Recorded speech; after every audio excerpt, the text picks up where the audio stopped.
លោកសំណាក់ហើយលោកតាអីសីសុំសេចក្តីសុខក្តីចម្រើន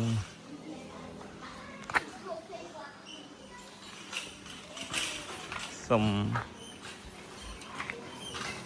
លាសុំជ័យហេងហេងចូលមកដល់ទៅជាមែនទេជាមែនតាចូលបានអត់អូជាមកភីភីមក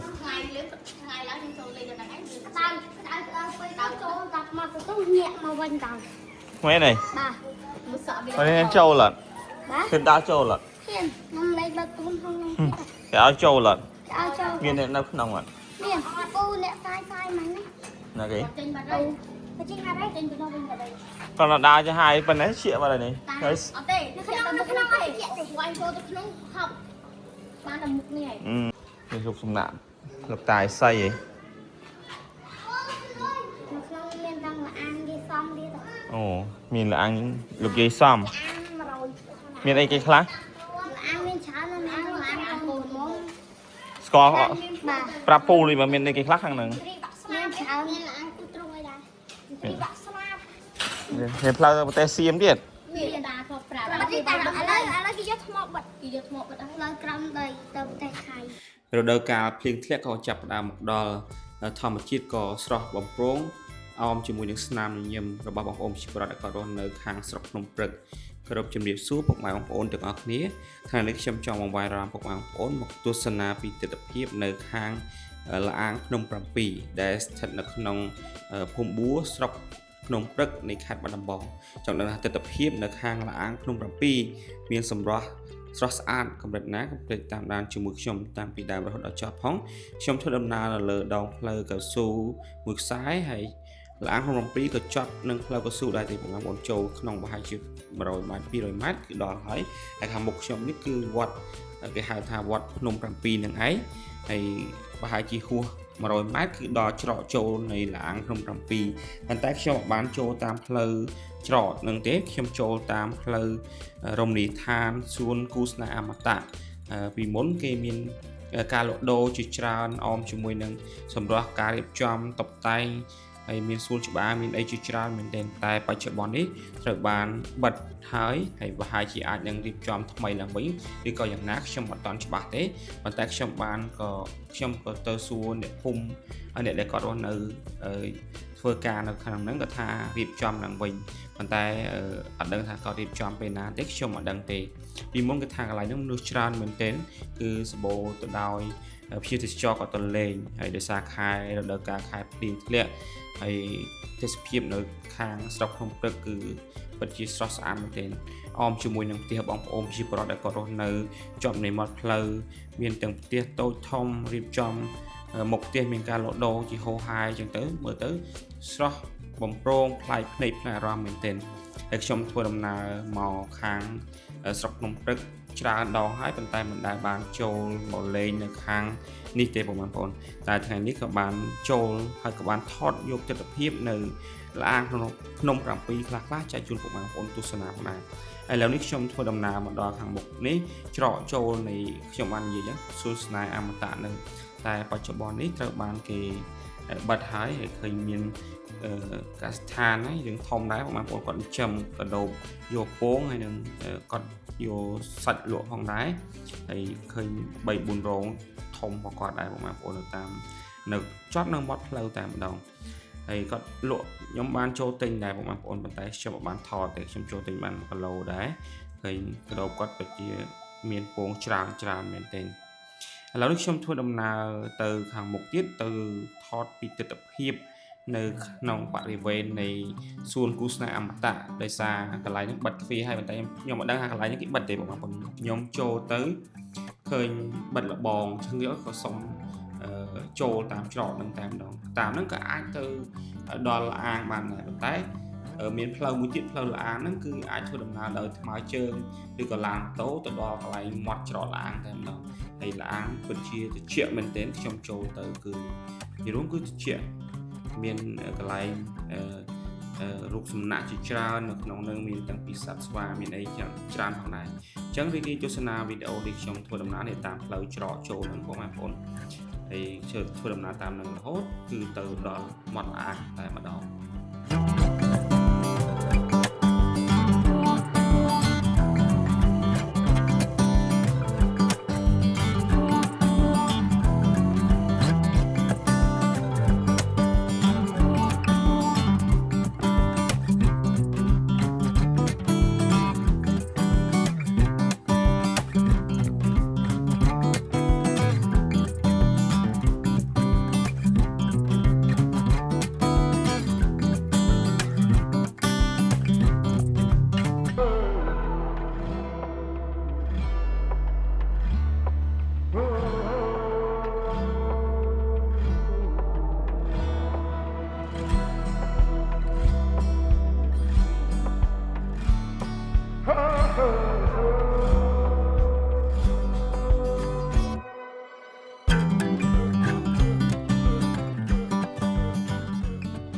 នេះគេហៅ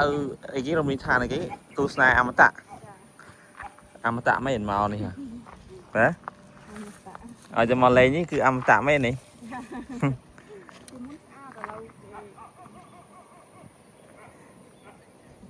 ដោយសារពីដោយសារអីបានគាត់សម្រា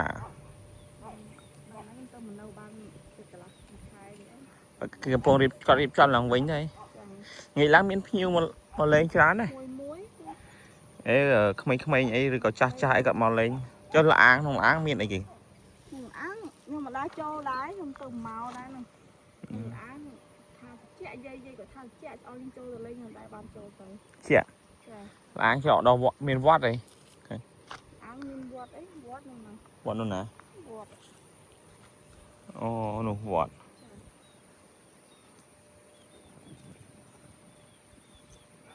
ចាប់ពីមុនឡើងអីគេនេះអីគេមុនស្រះហ្នឹងចាំត្រីឥឡូវអស់នៅមានទីប្រាំទៀតទៅមើលទីបានអរគុណច្រើន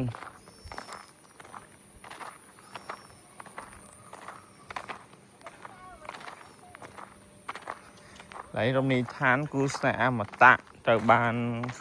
រៀបចំឡើងវិញហើយក៏រៀបចំម្ដងហើយប៉ុន្តែសារ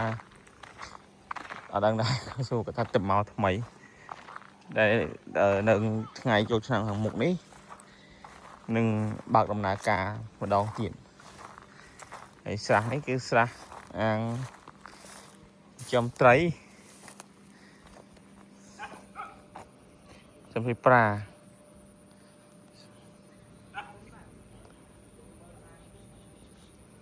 ចំពីប្រាមានប៉ុណ្្នឹងឯងពួកបងប្អូនមកកវល់ហ្នឹងឯងហើយផ្លូវជិះឡើងទៅអាងជិះឡានតាមនេះបាន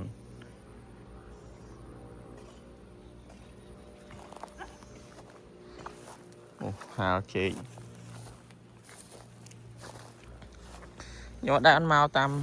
ម្ដងទីកន្លែងនេះទេបងប្អូននិយាយតែជិះមកក៏ឃើញថ្លៃក៏ចូលមកហើយសុំខាងបងស្រីគាត់មើលការខុសត្រូវនេះក៏សុំគាត់ចូលបន្តិចឆ្កែព្រុសទៀតណា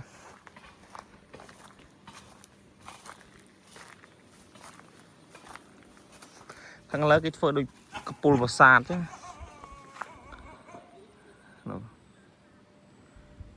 ឬពុលប្រាសាទ5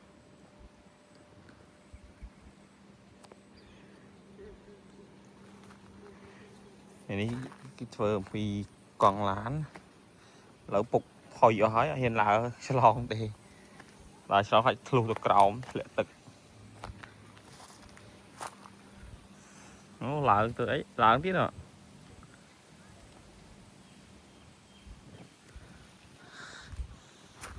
ស្វាយផ្លែច្រើនដល់ហើយនេះខ្ញុំស្រឡាញ់ជាងគេគឺស្រឡាញ់ដើមរាជខែនេះគឺស្អាតដើមរាជខែនេះគឺឃើញតែផ្កា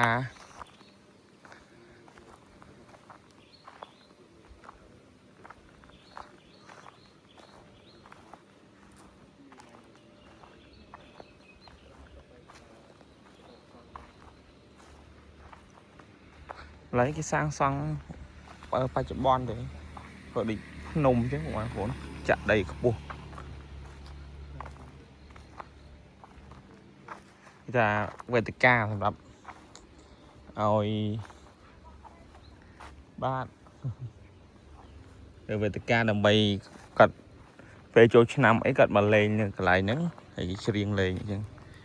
ấy thì mình bong ôn riêng cật mà lên nhị ra cái này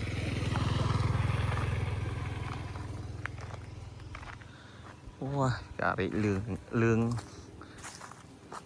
chặt là trăng này này mồi mà lên ông ôn riêng cật mà lên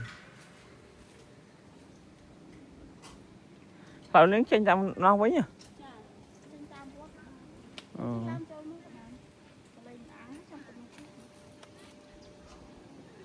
mày trong tôi lấy đây tao nên xài ô phồng thì chuyện ló nè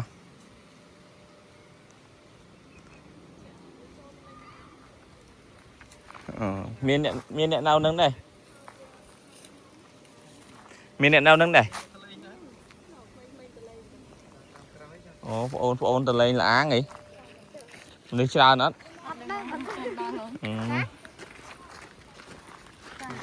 nằm pu phong pu đá squat đấy mà pina phong đi má cái phơi kì song tran mấy ồ vẫn khó chơi mà ra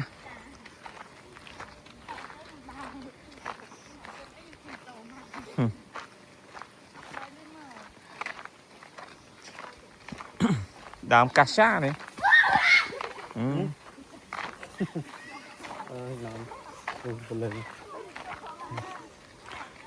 lấy những đã từ ở lại là ăn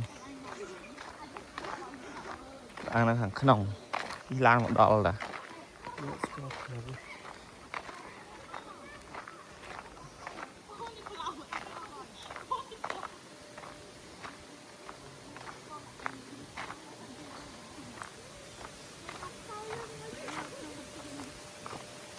cái rú lối vậy ôn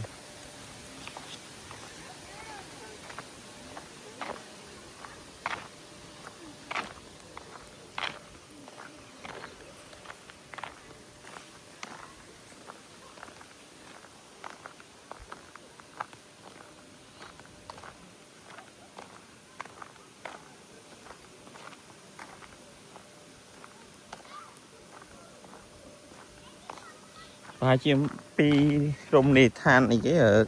cú nào mà tạm máu chụp rồi mai đấy các bạn phụ cái đạn rôm nì than là áng thầm chiết rôm nì than thầm chiết là áng nông rằm pì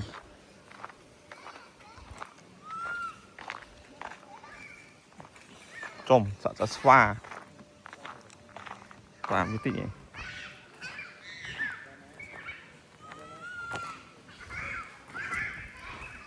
sợ pha của bạn phụ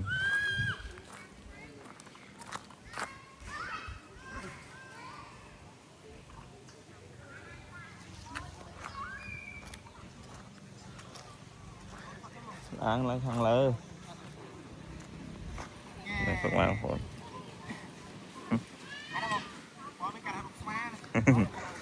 thọt video nè thọt video ta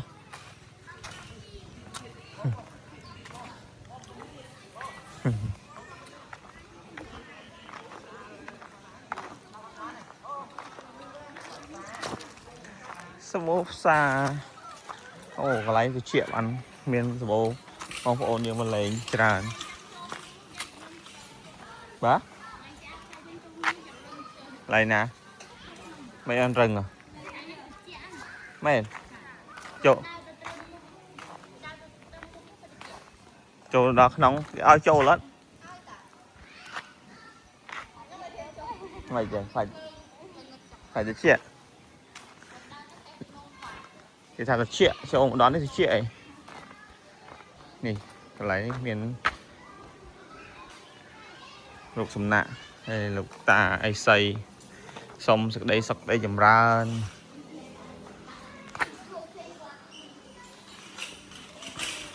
Xong liệt xong chay hình hình cho một đó là triệu men tiền triệu men à cho ban á ủa triệu không khi mà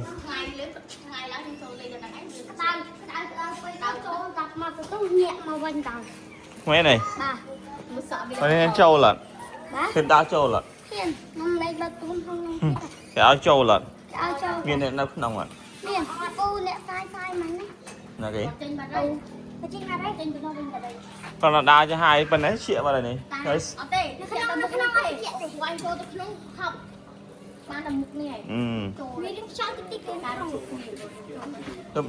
dục lá miền này nào rồi miền này ồ nó lời này mà lên như rồi ngay vậy ồ cái mình nước sao nè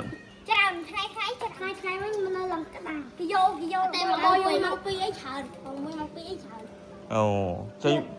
cho năm ấy cần mà lên gì này nên lộc ta miền cái hào phải chăng hào nó lấy cái hào gì là không làm pi cái dục sùng nạn lộc tài xây vậy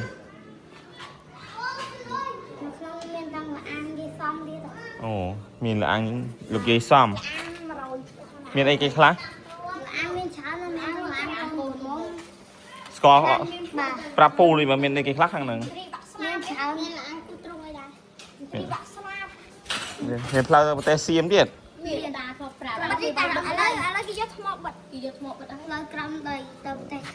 ồ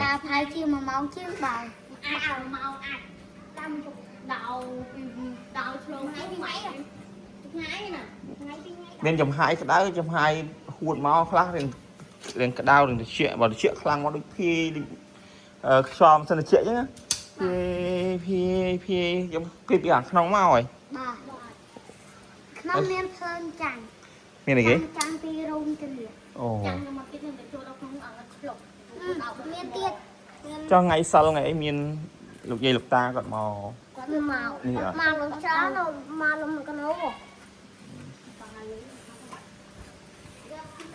hồi nãy trâu ròn ấy vậy hay ấy miền rục sầm nạ rục ấy là thằng miền này rục sầm nạ cái khoản anh tì bạ slab miền tầng cô có bơ đặt luôn miền đâu thàm hay miền tầng bộ taxi co thôi cho thọ lư ta còn dây pi đầm nào rương ý là hạt tập đằng ạ anh dây prapu ban ạ là ai cái chuyện nào song khăn là chuyệnนี่สมทวายกลมบานได้ใบกลม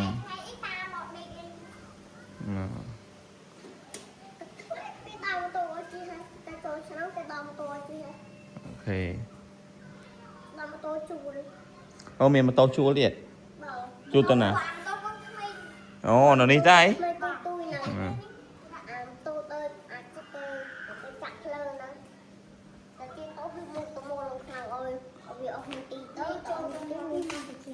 trâu một đòn đấy chị ấy phải lại trâu luôn ô chuyện mình đã xóa kháng à nó mình nó chuyện lâu miền xóa kháng rồi chụp như trong mũi đây kháng lấy mũi kháng lấy mùi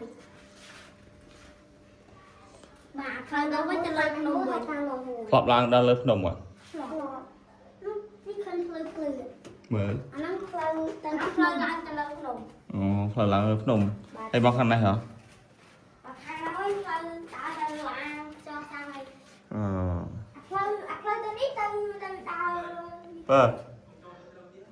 mày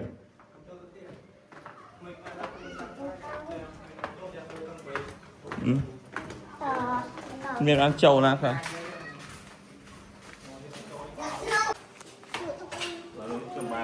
mà đo thang à nông đặc phí để cho miền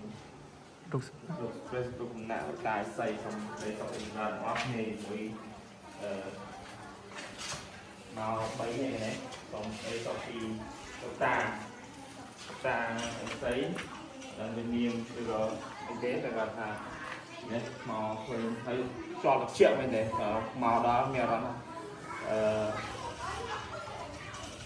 cái nhưng mà bạn giấy như vậy sao nhưng mà anh làm cô này bắt cũng ao ôn đấy tới phật mà đo lấy từ làm cho được triệu mình thấy xong là bàn để xong để xong chỉ là này châu là an lên này châu là an này này có phun xa hả